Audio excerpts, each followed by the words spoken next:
cut out. Moving on, people. Smash the like button and let me know your thoughts. Arsenal in talks with Thomas Partey over contract extension. David Ornstein tweeted out and made an article yesterday that Arsenal want to keep Thomas Partey at the club beyond his existing contract and are in talks with the midfielder about a new deal. The 31-year-old's terms expired this summer, and that would enable him to leave as a free agent. It long appeared that Partey was set to exit, but a return to prominence in Mikel Arteta's side has left the manager and club keen to extend his stay. The Ghana international is happy at Arsenal. What do you lot think of this? And his family are enjoying living in London. He'd be open to an improved 2-year agreement or a 1-year deal plus an option to extend by 12 months. Now, the key parts for me is that it seems like a no-brainer to give Partey a new deal, right? Last summer was you lot saying this. My point being, form dictates everything. For me, I'm happy because I think we need a bigger squad. Think he's a quality player. Think you simultaneously bring in a centre mid that's going to be the long-term partner with Declan Rice while having Partey. Obviously, to hear he's happy at Arsenal and he's happy in London and he's open to either a 2-year outright agreement or 1 year with an option of another 12 months, which I think is what we should do just to protect ourselves. If God forbid, but if next season's a polar opposite. Do you get it? Because as good as Partey's been, and he's one of our players of the season, one of the best players in the Premier League this year, right now it's a no-brainer. It is the last year of his deal. Is he playing for a contract? And I would love to know what's changed. Is it rehab? Is he eating something different? Is it just a bit of luck? Why is he fully fit? Looking back in hindsight, maybe the club said to Partey indirectly, yo, you know Arteta likes you. You know we want to keep you. You know we think you're a good midfielder and all of that. But in terms of prolonged consistency and availability, going into the season, it was only really 2022-23 when it was him and Xhaka. Maybe they said, you know what? It's you to earn the new deal, and he's done that. So I don't know. Obviously, Berto was at Atletico Madrid, just like Thomas Partey, who's been linked with a return there in Barcelona. I'm not sure what's going on there, people. If I'm Partey and Partey's people, I'm probably pushing for a 2-year agreement just because I think that protects me, because I've got 2 years now at 31 years of age, big wages, living in London, etc. And then it still protects me because let's just say next season is a polar opposite for Thomas Partey and Arsenal say, you know what, we made a mistake, we need to move you on. It's their prerogative. Or you could take a 1 year plus an option, see how next year goes. He's always linked with clubs in Saudi. He's still linked with Barcelona and all of these things. So then you can explore. What have you lot made of this, people? Thomas Partey will also consider alternative option in case a deal cannot be struck for him to stay. And I guess it's the wages. Are we going to like freeze his wages? Are we going to say, yo, you need to take a cut? Or is he going to be given a top up? Because again, logically speaking, away from his agent, that if we just look at football as a job, if you're excelling in your job and the company has said, you know, because I see Marcel's comment, Marcel, come into the office. We want you to stay. We like you. You're doing great work. You're hitting the targets and KPIs, but we want to give you less money. It don't make sense, does it? So I'm not too sure now. Obviously, where you've got, you could give Partey the same wages and a loyalty bonus, but if Partey's wages ain't going anywhere, Gabriel Jesus ain't getting sold for at least another year because he can't stay fit. You still got a couple of players on the books that aren't necessarily big earners, but if you add all their wages together, it's a lot.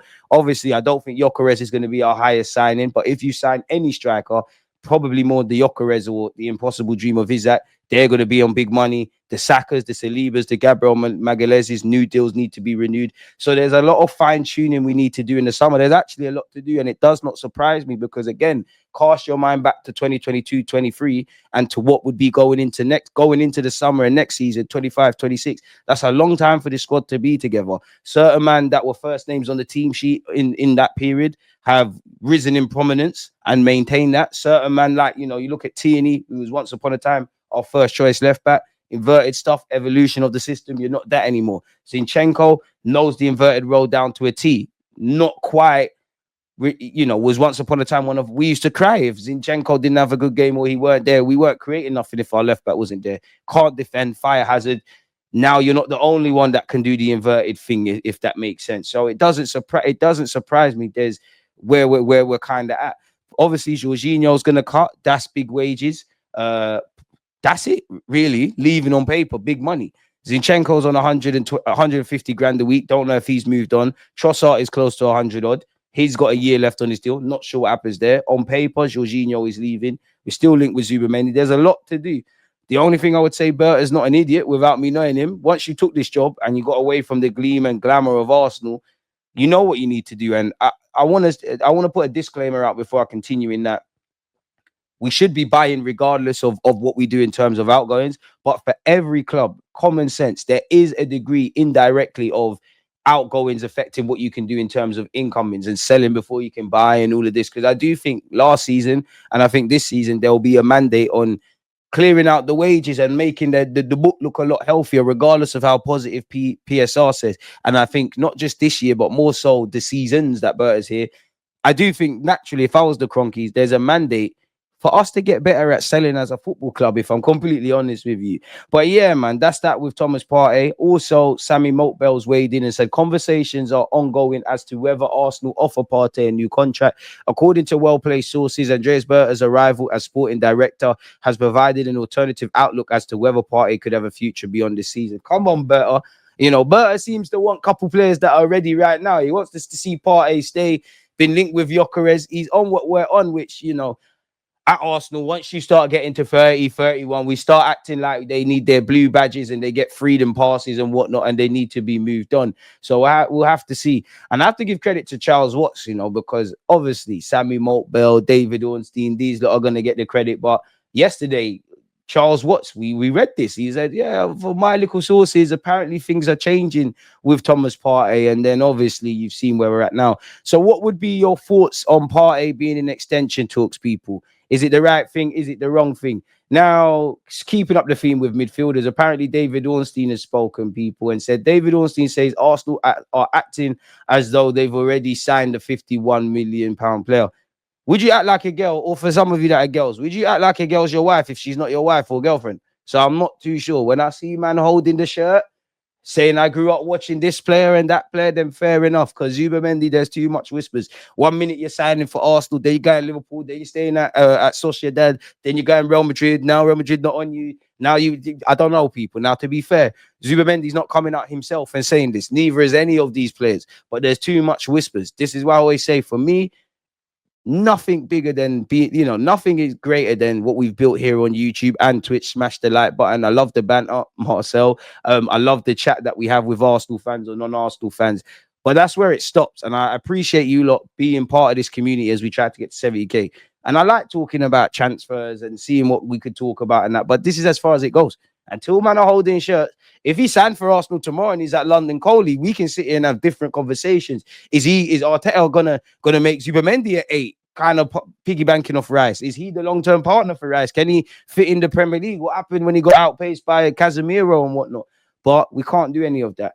Allegedly, Arsenal have also been linked with Nico Williams, while according to David Ornstein, the Gunners already seem to believe that one signing this summer is secured. According to Ornstein, Arsenal are internally acting as if they've signed Martin Zubimendi from Sociedad. Zubimendi has agreed personal terms with Arsenal, and the Gunners are acting as though that deal is done at this point. Okay, specifically, I need specifics. What did Ornstein say word for word? Fellow midfielder Jorginho is going to be leaving, we believe, when his terms expire at the end of the campaign, still linked with clubs in Brazil. They'll be adding to midfield with the arrival of Zubimendi from Sociedad. Arsenal are acting internally as if that's a done deal. They're also looking to add to attack. I mean, make sure it's a done deal, innit? In Berta, we trust. Continuing the theme, people, I do think we have to circle back over some Zubimendi stuff, but Arsenal have both Ollie Watkins and Liam Delap on their alternative striker shortlist if they can't get Gyökeres or Isaac. Arsenal sporting director Andrey Santos has made Gyökeres the top summer target for the Gunners, with talks on going over an early move in the window, which I know some of you want us to sign people early, which would be music to my ears. Juventus are willing to sell Vlahovic this month, so be braced for extended Arsenal rumours where Vlahovic is concerned. We know Saka apparently in contract talks to become our highest paid player. Mikel Arteta said, when the time comes, we will have those conversations. I'm sure the club is very on top of it. I think Bakayoko has been very clear what his intentions are as well. So I think everything is in the right place. Nico Williams is still undecided about leaving Athletic Club this summer, while Arsenal have also not yet made a final decision on trying to sign him. I mean, he's going to be wanted by everyone. Another one. 1 minute, I want to stay at Bilbao to play in the Europa League. Now there's rumors I want to stay there to play in the Champions League. Now there's rumors I want to sign a lifetime contract at Bilbao, which the sporting directors, he's gassing you. He's just looking at it saying, wow, 22-year-old, he's linked with most big teams in Europe, 50 odd million release clause. We can make more money there. We'll give you a new deal as well. 1 minute he's Arsenal's top target. Now, I've clearly never spoken to Berta, Mikel Arteta, or anyone. And I'd say for all clubs, what is said in the papers and actually how they feel about players and what movements they're actually going to make is a completely different entity. But if Arsenal are, which we've heard, are yet to make a final decision or undecided, for me, that would tell me that we've spoken to his agents and we've obviously conveyed how he fits into the DNA of the team, how Arteta can improve him, why we want him.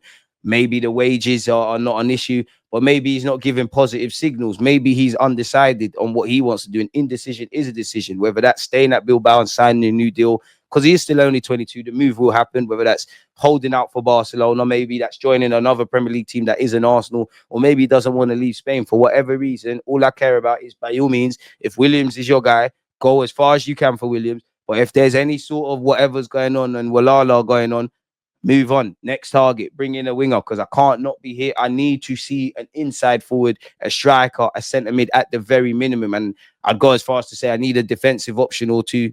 I need the goalkeeper situation sorted out. We need quality and we need quantity. And now I'm asking a lot. But can we get at least one of the bigger signings? So that striker, winger, or centre mid, can we at least get one of them done early doors in pre-season in time for Hong Kong? As I said, with Zubimendi, there's just bare things going on. Arsenal have almost finalised the signing of Martin Zubimendi after positive talks recently. Andrey Santos is pushing to have the transfer completed in the coming weeks.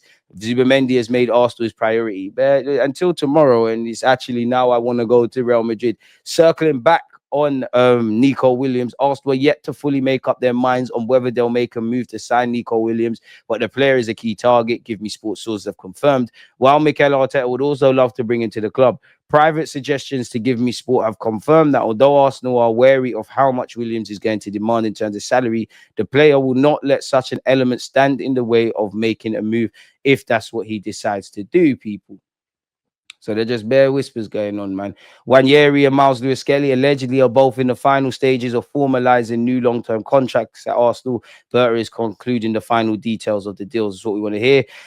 Is anyone still on the Mohamed Kudus hype train? I'd still have him. Apparently, West Ham want to sell Mohamed Kudus this summer to fund their own transfer kitty. Arsenal, Chelsea, and Liverpool are all interested. I mean, he would bowl in well. I think of the three, he'd end up going Chelsea. I think he would fit in very well at Liverpool and Arsenal, but I think Chelsea are the only ones that will probably pay the ransom that these lot are seeking. If you want nonsense rumors, I've got you. Arsenal, Chelsea, Liverpool, and Manchester United allegedly are all considering launching ambitious bids for PSG forward Ousmane Dembele. I mean, he's one Liga, buying into what Luis Enrique demands of him tactically.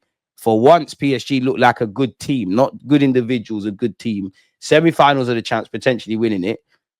Why on God's green earth would you leave? You're the poster boy, or one of them. Why on God's green earth would you depart?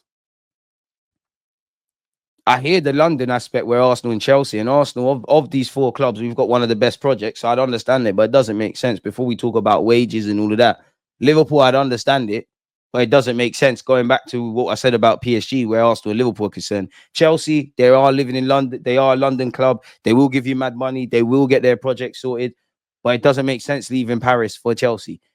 And Manchester United, I don't think they're going to go for it purely because it sounds surreal, but Man United are not the big bad spenders per se. They haven't got Champions League football, and Dembele's a star. He's got quality, of course. He's got stardust. I think the biggest... Am I wrong for suggesting? I don't know why it's gone wrong, but we all know Dembele's a good player, right? A great player even. He's won the World Cup. He's doing his thing.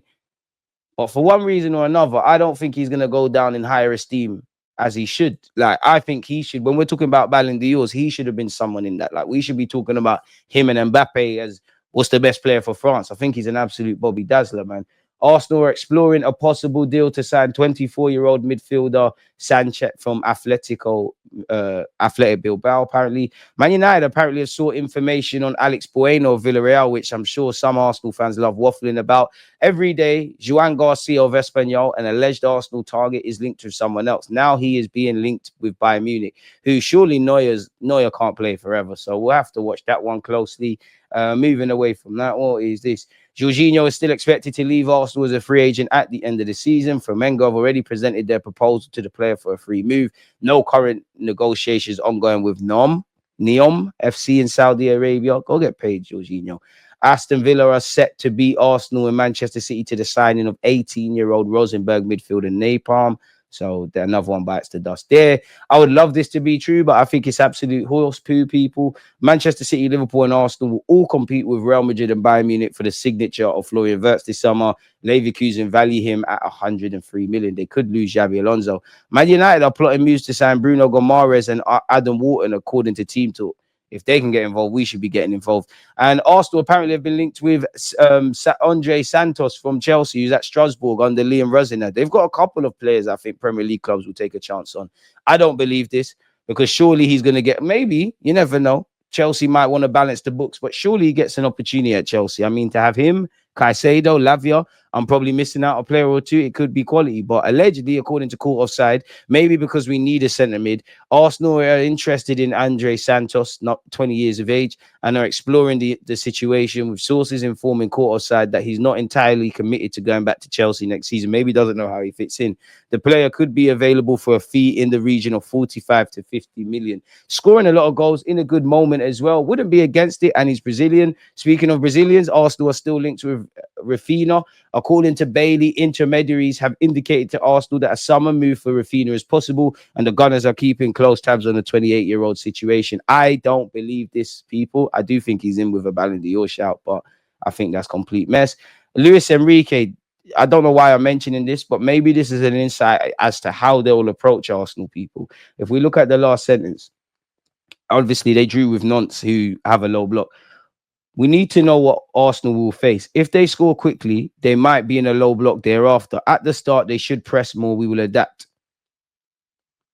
Here at Nantes, we lacked movement off the ball at the start of the match. We changed things and we broke into the opposition half without the ball more.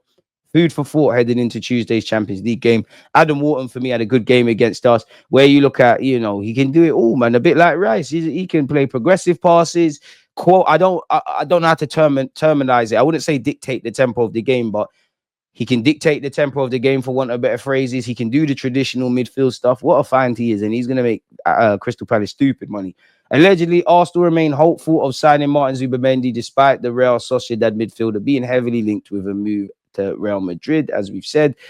I know a lot of Premier League clubs want to sign, or fans better yet want to sign, Victor Osimhen. Allegedly, Victor Osimhen and Napoli have received the highest offers from Juventus. Fair enough. So, and Ornstein has said he's not an option for United and not linked with Arsenal anymore. Arda Güler finally got some game time. And in true nonsense fashion, apparently, Arsenal have inquired about signing Camavinga, Arda Güler, and Rodrigo in the summer transfer window, according to a Spanish report, which has revealed the names of two players that Real Madrid can sell.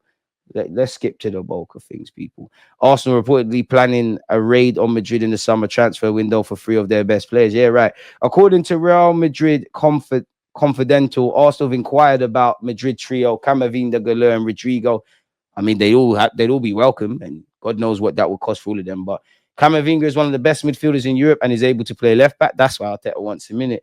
With the futures of Thomas Partey and Jorginho in doubt, the 22-year-old would be more than a suitable replacement for either player in the Arsenal midfield. We all know the French midfielder cost Madrid up to 34.4 million in transfer fees when they signed him in 2021. Arsenal have also taken a shine to Rodrigo. I mean, I'd play Rodrigo in the 10, his favoured position. And Arda Güler is more than welcome, but surely I don't believe the Camavinga one. I don't believe the Rodrigo one, because it's going to take a lot of money. And where Arda Güler is concerned, surely, unless something changes, surely Real Madrid send him out on loan for a year or two before they obviously sell him, a bit like what they did with Odegaard. And why would they sell any of these players? You never know. Real Madrid do things above board, right? But they're going to get a new manager. What if the new manager says, I don't want this one, I don't want that one, then fair enough. But what if the new manager says, you know, I'm going to play Arda Güler a lot more than Carlo? Or if you're Arda Güler, maybe that's what you're thinking. The new manager, someone like Xabi Alonso, for example, who's done things with young players, maybe there's something there. I don't believe this, but we've been linked with Arda Güler before. We're still linked with him. I think personally this is just creative journalism, but I'll leave you lot to draw your conclusions. Why Arsenal now have serious concerns about signing Cunha from Wolves this summer. Arsenal might prefer Mbeumo over Cunha. I'm cool with either one, but you don't know I'm a big fan of Mbeumo. Bring Mbeumo to the carpet. Give Me Sport are now reporting that Arsenal do have concerns about Cunha's data, something which might stifle a move this summer. As explained, Arsenal have been weighing up a move for Cunha this summer, a versatile forward who could excel on the left and centrally. Apparently, there's a hesitation behind the scenes at Arsenal about whether Cunha can sustain his current level of performance at a top club. The Gunners have been left impressed by the striker's ability to outperform his XG this season, but that in turn has caused concern. And in addition to those reservations, Arsenal also want to avoid any bidding wars this summer for their top targets. Berta won't be paying over the odds to win any race. I mean, Berta was at Atletico when he was at Atletico. Surely we could get his opinion. Interestingly, the report also details that Mbeumo is currently seen as a more attractive option for the Gunners owing to his consistent data, even if Arsenal don't seem to be on the cusp of a move for the Brentford star. I'd rather Mbeumo, to be fair, but it is what it is. Theo Walcott accuses Arsenal star of being too comfortable after Crystal Palace draw. What have you said? Theo Walcott, I'm not going to lie to you. You might have a point. Smash the like button. But you cannot talk. You cannot talk. I remember you. 1 minute, I'm a striker. Now I'm a winger in the 14 shirt. There's too much pressure. Big up Theo. Theo. What have you said? Man City have been dominating the Premier League for many, many years and have had a poor season, but could end up being ahead of Arsenal. That tells you everything. Everyone expected whoever finishes above City would win the league, which is the case. That's the disappointing thing, because there's been certain situations in the season where there's been discipline issues or refereeing decisions and injuries play a part. It just shows for me that certain players, going back to Odegaard, are starting to feel too comfortable and not being pushed a bit more. There's a sense of that in some of the performances.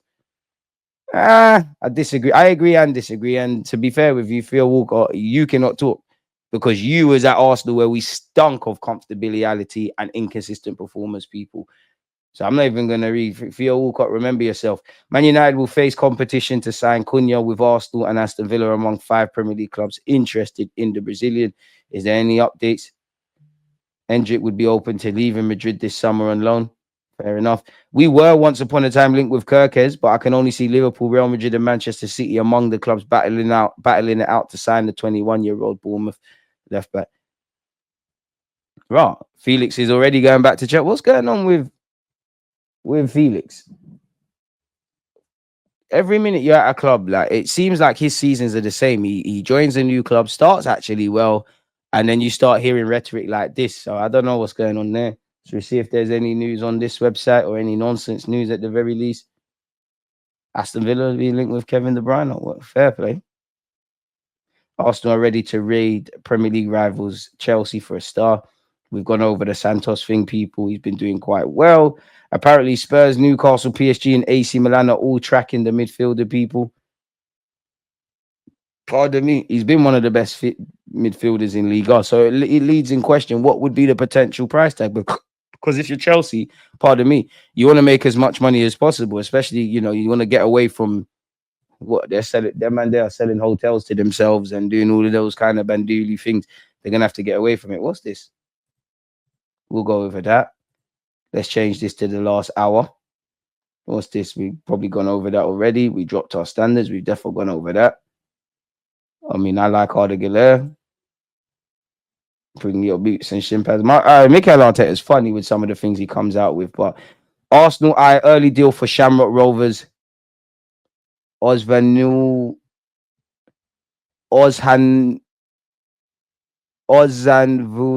Forgive me, man. I tried, people. God loves a try. I tried. I always give it a go. I mean, no disrespect. Can't pronounce that. According to the Irish Independent, Arsenal have been scouting Shamrock Rovers teenager Victor Ozanvuna. I tried again. And could look to secure a pre-contract agreement this summer ahead of the midfielder turning 18 in January 2027. It seems like since COVID, we've been looking more at Man said COVID, that's the wrong thing. Brexit. We've been looking more at the Irish and Scottish markets, people. The report claims the 16-year-old attacking midfielder has been on the club's radar since impressing at the Under-14s Halen Cup in 2023. Tournament Rovers won after seeing off a number of Premier League academies. Apparently, who has Ozanova, who has 6 League of Ireland Premier League appearances to his name this season, is said to have garnered interest from a number of clubs. Since the UK's departure from the EU, Premier League clubs are no longer permitted to sign overseas players under the age of 18, including those from the EU. Once a player turns 18, they must meet FA work permit criteria based on a points-based system that considers youth and senior international appearances, club minutes, and the standard of league they've played in. As a result, Arsenal have shifted more